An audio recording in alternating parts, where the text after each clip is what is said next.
An unlicensed refugee who rammed a car into a crowd of people outside a Collingwood music venue, maiming a man, could be deported. Mark Santomartino tells us Deportation has a history of criminal violence. Drunk and agitated after being knocked out in a bar fight, Deportation ploughed his friend's Nissan Pulsar into revellers outside Collingwood's Gasometer Hotel.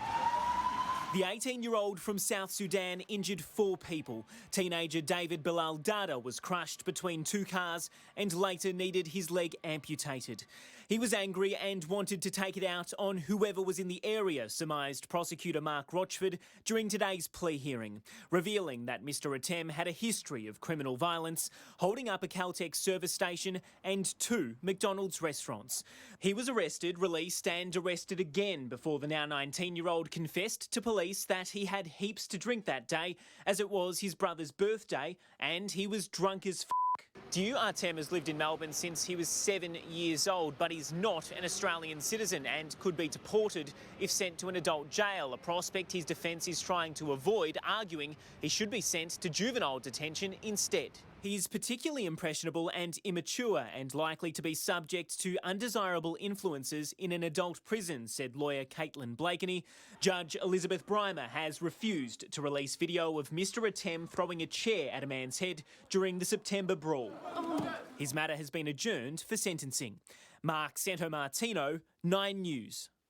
A teenager is pleading for mercy after he deliberately drove his car into a crowd. He's asking a judge to consider his life as a refugee as he decides his fate.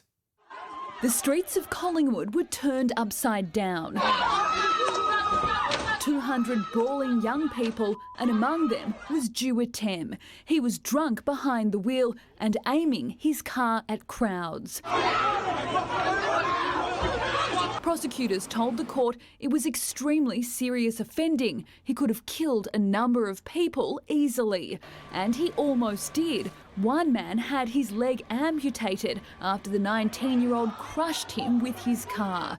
He drove around and around, back and forwards, at and in the vicinity of people.